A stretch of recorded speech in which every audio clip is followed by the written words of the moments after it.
What if I told you that behind one of the most successful athletes ever was a side that very few people knew about? You see, pain helps create the greatest music, art, inventions, If you haven't fought until your brain hurts, then you haven't tried hard enough. and champions in all walks of life. But in the case of Rafael Nadal, it made him the greatest tennis player of all time. Rafael Nadal was born in 1986 on the Spanish island of Mallorca in a sporting family.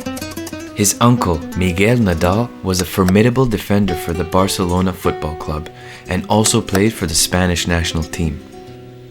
His other uncle, Tony Nadal, although he never played tennis at the highest level, he developed a great passion and understanding about the sport, which led him to start his coaching career in the early 1980s. When his nephew Rafa was just 4 years old, Tony quickly realized that Rafa had exceptional hand-eye coordination, determination, and an unmatched competitive spirit even as a child. Tony Nadal's coaching style was unique. While many coaches focused on refining technique, Tony emphasized mental toughness above all else. This mindset helped Rafa become a tennis prodigy. By the age of 14, he had already won multiple junior titles in Spain and was quickly making a name for himself on the international stage. His ability to compete against older players showcased his talent and hinted at the greatness to come.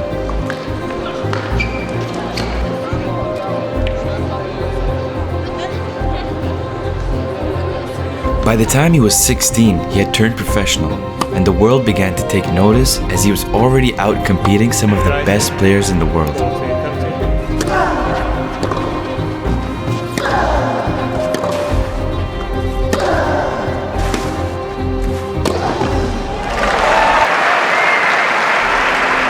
This is why he's so effective.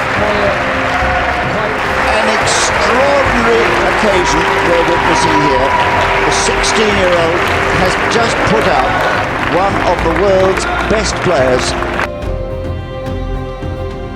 But as his career took off, so did the challenges.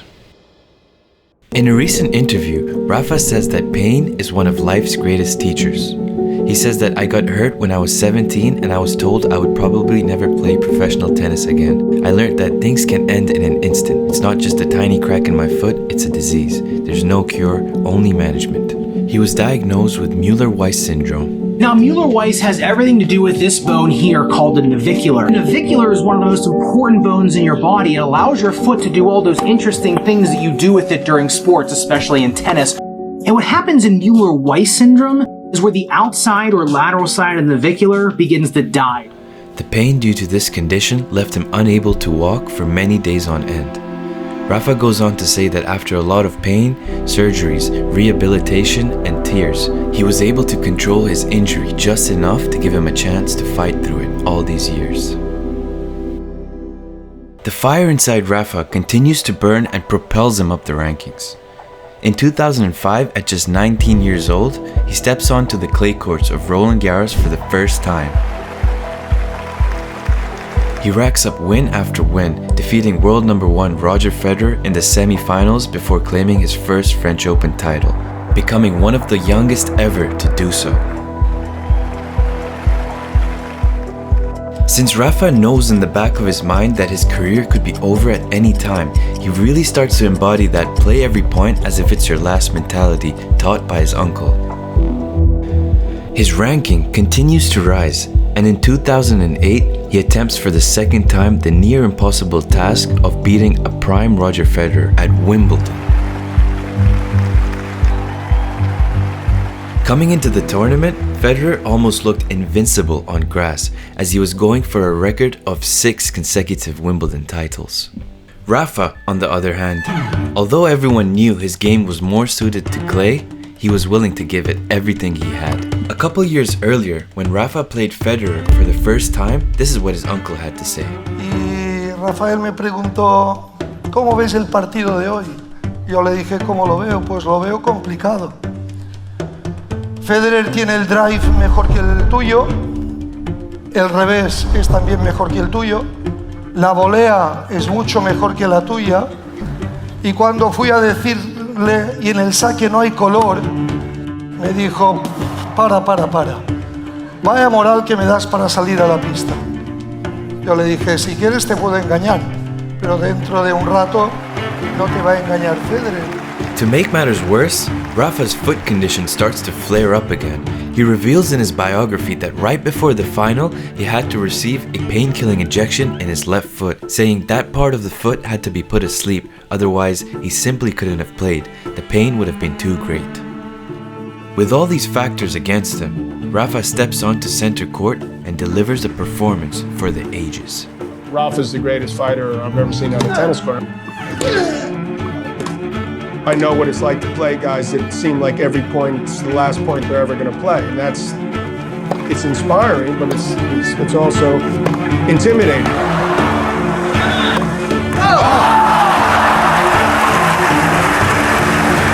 Disappointment for the Federer.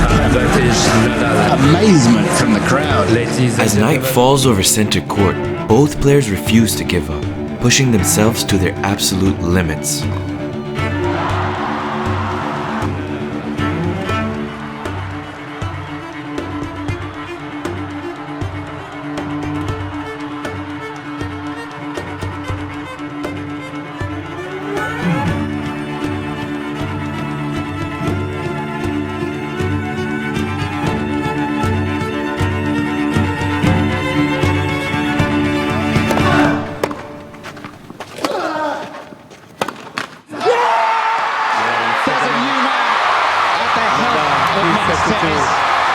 Rafael Nadal.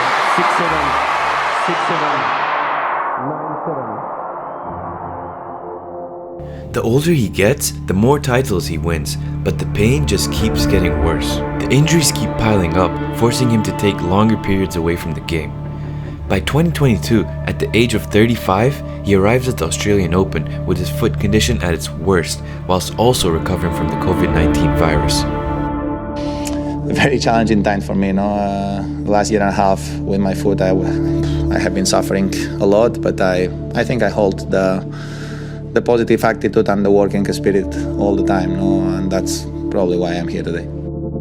I just want to try again, and I want to give my best. I want to give myself a chance to keep enjoying this beautiful sport and to keep fighting for the things that I have been fighting for the last 16 years.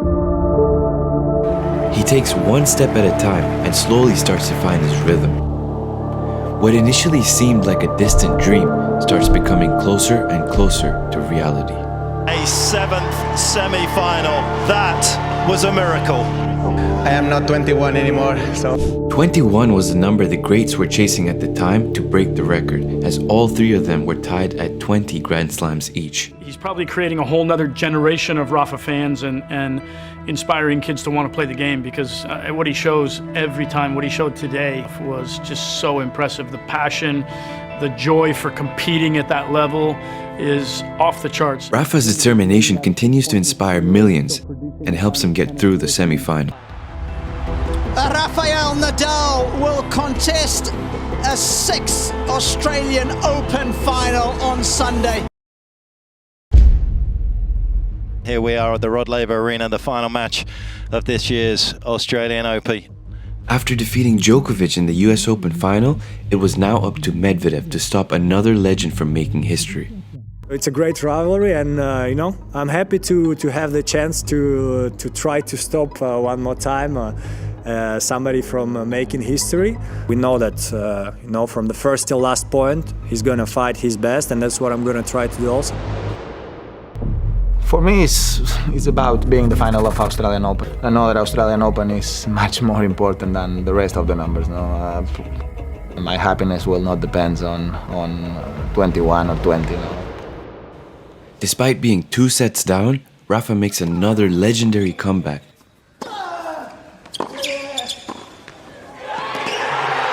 It's the miracle in Melbourne in one of the most improbable victories of all time. For me, it's all about have the chance to enjoy again this beautiful sport. 21 major titles from one of the greatest players of all time. Although Rafa is able to become the first man to win 21 Grand Slam titles, he is starting to realize that his body does not have a lot more to offer to the game. Despite all his injuries, he continues to put up some great performances. This causes the public to start questioning whether his injuries are even real or just a tactic to unsettle his opponents. But what the average person doesn't understand is that all elite athletes have one thing in common: their incredibly high tolerance to pain. Forget about anything that you can think of. You need to love pain to be an athlete. However, mentally, physically, love it. You need to love it. If not, stay where you are.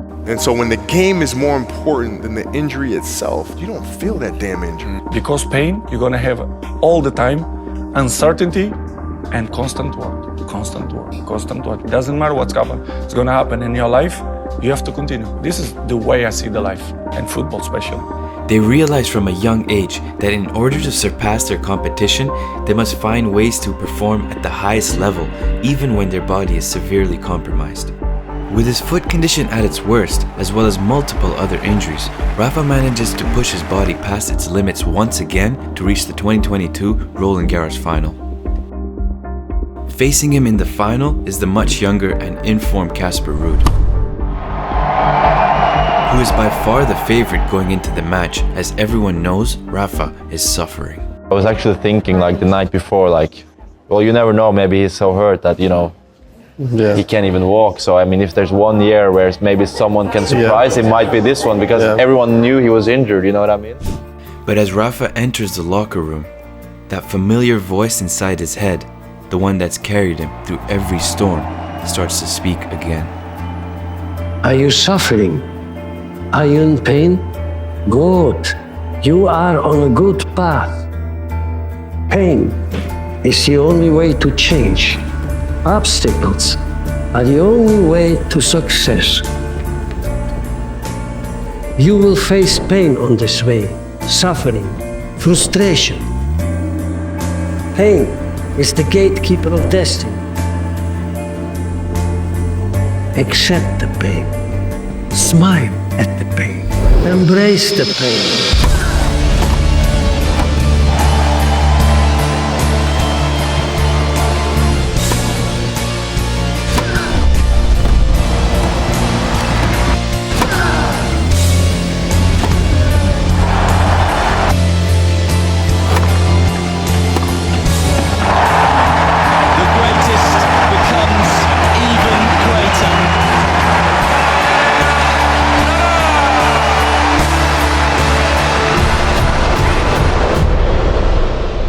Have been a big surprise, no? And especially as everybody knows in the world of tennis, the preparation was not the ideal one. No, we played with no feeling on the foot. No, we played with an injection on the nerve that the foot was asleep.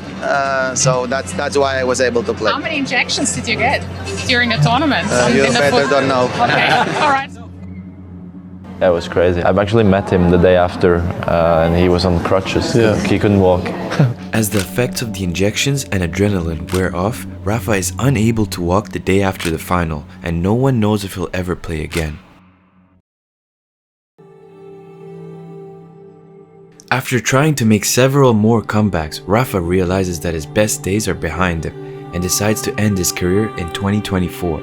21 years after he was told he would never play professional tennis again. I'm okay. I mean, I suffered a lot the last couple of years in terms of injuries. I mean, so I was not able to have that much fun. So that, I mean, it's tough, but at the same time makes the transition a little bit easier. Rafa's journey can be summed up by a famous quote that says, "Victory is reserved for those who are willing to pay its price." So I will leave you with this. What price are you willing to pay for victory?